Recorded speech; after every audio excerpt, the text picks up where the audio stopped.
Thor pergi sendirian. Farewell. Alright. Saat Jen dan kedua rekannya kembali ke base, mereka melihat beberapa agen rahasia yang membawa alat-alat milik Jen. Ternyata ini kelakuan Coulson dari S.H.I.E.L.D. Coulson mengambil paksa alat serta bukti fenomena aurora badai yang diduga ada kaitannya dengan Mjolnir.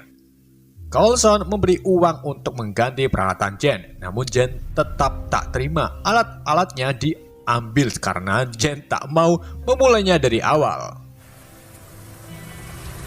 Years of research. What about the backups?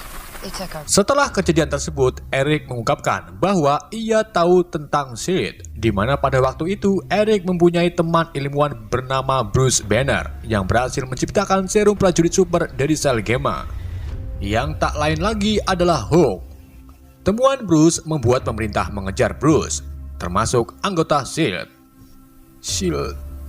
Di Asgard, Fandral, Volstagg, Hugon, dan Sif berencana untuk menemui Raja Odin.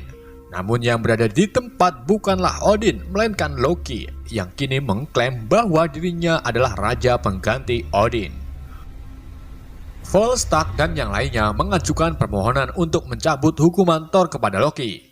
Namun Loki menolaknya dan meminta keempat kesatria untuk setia kepada Asgard. Yes, of course.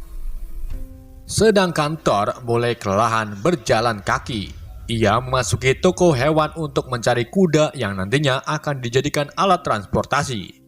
Kemudian Jen datang menawarkan tumpangan untuk Thor. Dan sebagai imbalannya, Thor harus cerita dari mana asalnya. Sesampainya di lokasi Mjolnir berada, Jen terkejut karena sekarang anggota S.H.I.E.L.D. sudah memagari wilayah jatuhnya Mjolnir. Thor memutuskan untuk menyusup sendirian, sementara Jen bersembunyi di bukit. Thor mulai melumpuhkan penjaga satu persatu. Namun, gak lama kemudian anggota S.H.I.E.L.D. mengetahui bahwa ada penyusup yang mencoba masuk. Alarm telah dibunyikan dan petugas keamanan mulai turun kaki. Thor nekat masuk ke tenda dan menghajar petugas yang mencoba menghalanginya. Coulson menyuruh salah satu penembak jitu yang ternyata adalah Clint Barton atau Hawkeye.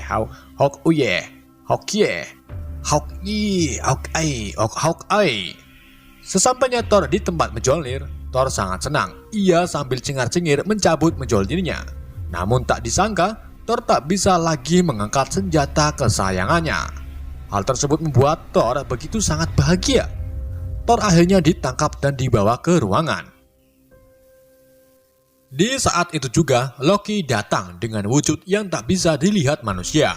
Loki membohongi Thor dengan mengatakan bahwa Odin tewas karena terlalu banyak pikiran. Loki juga mengungkapkan bahwa Asgard sekarang berada di tangannya, yang kemudian Thor meminta Loki untuk memulangkan dirinya. Namun Loki menolak dengan alasan membuang Thor adalah syarat genjatan senjata dengan Jotunheim. This is goodbye, brother. Setelah itu Loki pergi, kemudian mencoba mencabut Mjolnir, namun ia tak bisa. Di luar tenda, Coulson menemui Eric yang mengatakan bahwa yang ditangkap Coulson bernama Donald Black yang sedang berada di bawah pengaruh alkohol.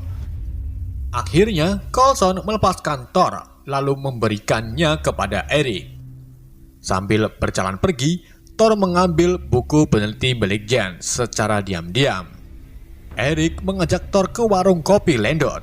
Mereka meminum ciu sampai habis beberapa gelas. Di sisi lain, Loki terlihat mengunjungi Jotunheim untuk menemui Luffy. Di sini terungkap bahwa Loki lah yang telah memberi tahu jalan ke Asgard saat acara pelantikan Thor.